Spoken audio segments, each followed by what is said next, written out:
dampak ekonomi yang sangat signifikan. Studi dilakukan oleh Indef menunjukkan bahwa dampak ekonominya mencapai 2,6 triliun. Ini adalah angka yang cukup tinggi dan ikut meningkatkan pertumbuhan PDB di Jakarta sebesar 0,1%.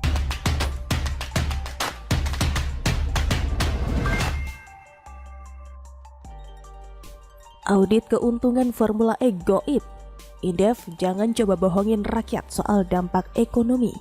Ditulis oleh Jaya Wijaya dari siwar.com.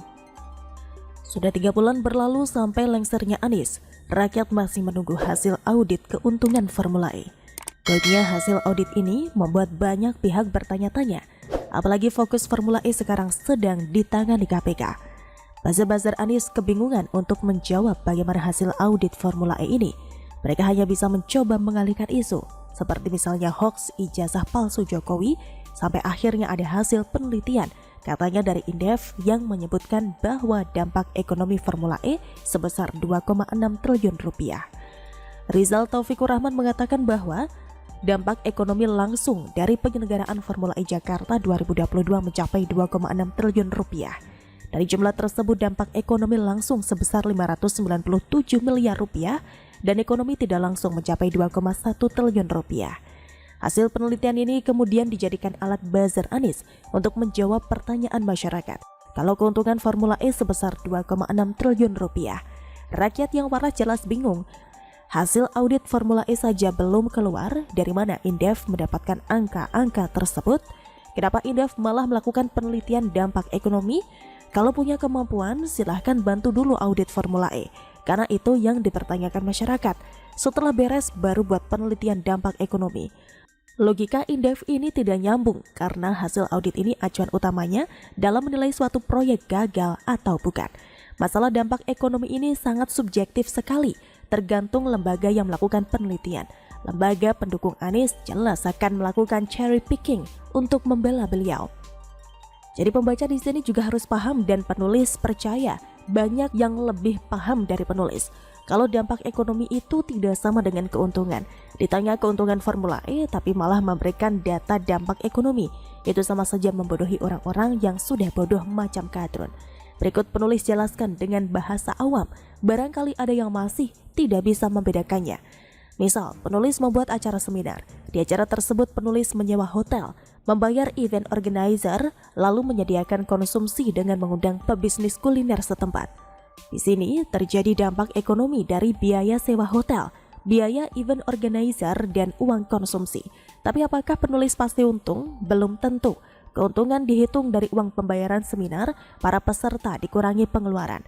Kalau pendapatan lebih besar dari pengeluaran, maka penulis untung. Tapi kalau pendapatan lebih kecil dari pengeluaran, maka penulis rugi. Jelas bukan perbedaannya? Tidak peduli untung atau rugi, dampak ekonomi itu pasti ada. Karena ketika penulis mengadakan seminar, terjadi perputaran uang yang menggerakkan roda ekonomi. Ada juga yang namanya keuntungan tidak langsung.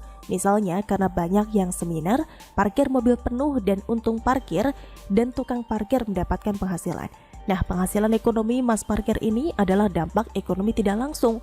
Contoh lain, Puan pasang baliho dan mencetak baliho dari percetakan. Tempat percetakan mendapat keuntungan ekonomi dari pembuatan baliho. Ekspedisi dapat keuntungan tidak langsung dari pengiriman baliho. Ini masuk dampak ekonomi. Puan otomatis untung? Belum tentu.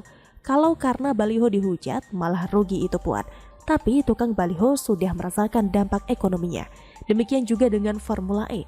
Anies bayar uang komitmen fee 560 miliar rupiah. Maka sudah ada dampak ekonomi. Ini dirasakan penerima uang tersebut. Tapi apakah Anies pasti untung? Kalau tiketnya diborong Syahroni, ya belum tentu untung. Anies mengadakan tender kelebihan bayar untuk membuat sirkuit Formula E. Maka sudah ada dampak ekonomi yang dirasakan pemenang tender tersebut. Apakah Formula E pasti untung? Belum tentu. So, stoplah kalian membodohi rakyat. Rakyat itu mempertanyakan hasil audit dan keuntungan Formula E, bukan dampak ekonomi Formula E dengan data cherry picking. Itu namanya jaka sembung bawa golok. Tidak nyambung, goblok. Begitulah kura-kura. Bagaimana menurut Anda?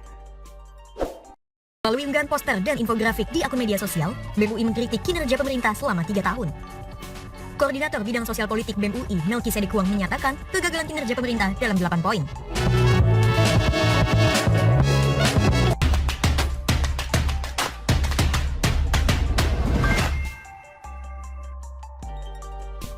BEM UI dan kritikan made by order.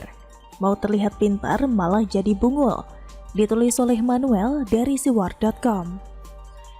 BEM UI barusan saja merilis sebuah cuitan yang berseri-seri untuk mendiskreditkan pemerintahan Joko Widodo yang sudah masuk tahun ke-8 ini.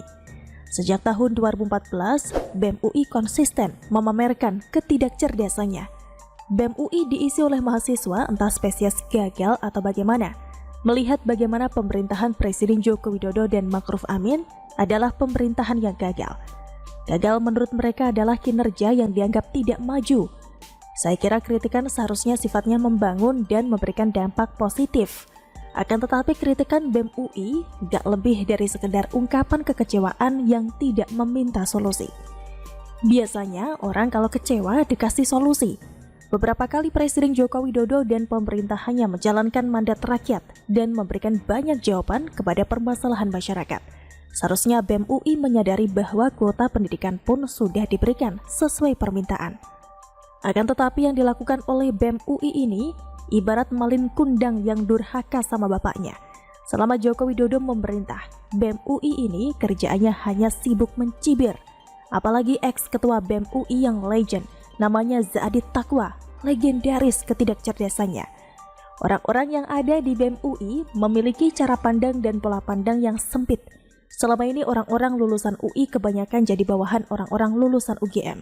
Ini fakta yang tercatat di dalam sejarah. Fakta di mana orang UI tidak pernah bisa melampaui orang UGM. Dari Soekarno sampai Joko Widodo, tidak ada orang lulusan UI. Semua berasal dari non-UI. Mungkin penyebabnya adalah nasib. Presiden Soekarno adalah lulusan ITB yang dulunya adalah teknis di Hogeschool de Bandung dengan jurusan teknik sipil. Tahun 1921 dia sempat masuk dan keluar. Kemudian masuk lagi di tahun 1922 dan lulus di tahun 1926. Presiden Baharudin Yusuf Habibie pun juga merupakan lulusan ITB pada tahun 1954. Dulu ITB namanya Universitas Indonesia Bandung, tapi bukan UI Depok yang isinya orang-orang yang jadi pembantu pemerintahan. Pembantu, not. Presiden Abdurrahman Wahid yang dikenal dekat dengan panggilan Gus Dur juga merupakan lulusan Universitas Kairo Mesir. Dia memahami agama sangat dalam, sehingga bisa memunculkan pandangan bahwa toleransi adalah level tertinggi dari agama. Presiden Megawati adalah lulusan Teknik Pertanian Universitas Pajajaran. Sampai di sini tidak ada UI dan sejarah tentu akan mencatat betapa nasib lulusan UI gak akan bisa jadi pemimpin ultimate di sebuah pemerintahan. Presiden Joko Widodo adalah lulusan UGM